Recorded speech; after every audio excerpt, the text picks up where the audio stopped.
Okay everyone, this is going to be probably one of the last videos I post for a while.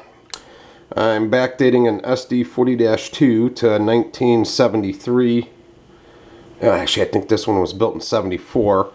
Backdating it to a earlier SD40-2. And this one here actually has an earlier style nose. Now I should have actually used a Canon & Company 81-inch nose, but instead I had a whole bunch of GP35s laying around. As you notice, I still need to sand. It's not glued down yet. The radiator grill, I just spent about 4 hours on. I still have to sand. It's not glued in yet. As you can see, I still have the other side to do. And I will get rid of the little mounting tabs. And I'm going to redo the pilots so the coupler boxes actually hold the shell on.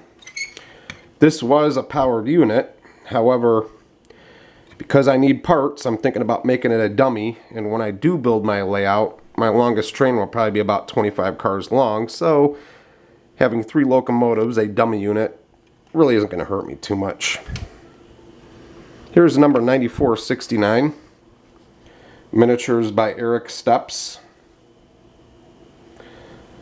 a rail power blower that I've had in my collection for probably 20 years plus. The nose has been remodeled with the chain and brake wheel. Filled in the number boards. I still have yet to sand those down. And I still have to change over the exhaust silencer. I only put lift rings on up till this point. Got my antenna base done. But I will not put lift rings any further until I get my exhaust silencer from Miniatures by Eric. This will be America Latino Logishka number 9469. This one is an oddball. I usually don't do 4-axle American locomotives because there really isn't too much of a need for me. But I have 2 GP40-2s and a GP38-2 in my collection. And when I worked for a railway, there was an engineer who worked for the Fingerlakes. It just so happens I have some Fingerlakes decals, and what a perfect crime to get rid of them instead of on eBay only making pennies on the dollars on these old kits. The fan is now gone. I still have to sand that down, and I believe this was an ex-Canadian Pacific. I'm not sure. I have to look, I have to research that. After I sand it down, I will put a plate, a square plate right over that, as I've had a few friends that work for CP and they've got up on these things and they've let me know what was actually there. This dynamic housing, I actually cut this down back when I was about 14 years old when I was modeling the Chicago Central. Never wound up using it, and it was in my parts box and it became a perfect fit. Just got to do a little putty work and a little sanding on it. But for now, I still have to powder blast this. There's still some paint, some old Conrail paint in there. I'm going to have to powder blast it, get rid of all that before I paint it, because I do not want that on there when I paint. It's going to pile up and eventually will flake off. So that needs to go. Project I started 3 years ago out of a Furtashi G12. This is going to become an M1. I actually cut the whole body of the G12 down, rebuilt it with styrene, primed it. Still have a few flaws. Going to have to sand it down, and then with dental tools and X-Acto blades carve my doors in, put my door latches in, my dynamic housing.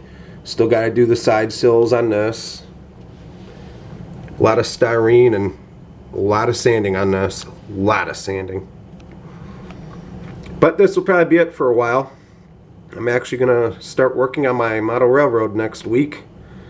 And since colder weather has rolled in and I'm running low on firewood, a lot of these projects are going to have to sit till spring after I finish them for paint work. So I'll keep you guys updated, but I will not be posting another video until probably next week or two. But things are going to be moving quite slowly. These radiator grills on this guy, they take a lot of time. I've done over 100 of them. I did over 70 Chicago Northwesterns, 15 Milwaukee Roads, and I want to say 2 Sioux lines and a Burlington Northern from 1991 all the way up until about 2006 when Athearn quit making kits. I almost gave up on model railroading. And if it wasn't for Tashi, Intermountain, Bowser, and Rapido, I would have gave up on this hobby. I was a dedicated Athearn person, but I'm not anymore. I try to avoid them when I can. They only, I understand they're into making toy trains, and they do not honor any of us real modelers anymore. Very discouraging. But anyways, everybody have a good evening, and like I said, it'll be another week or two before I post another video. See ya. Bye.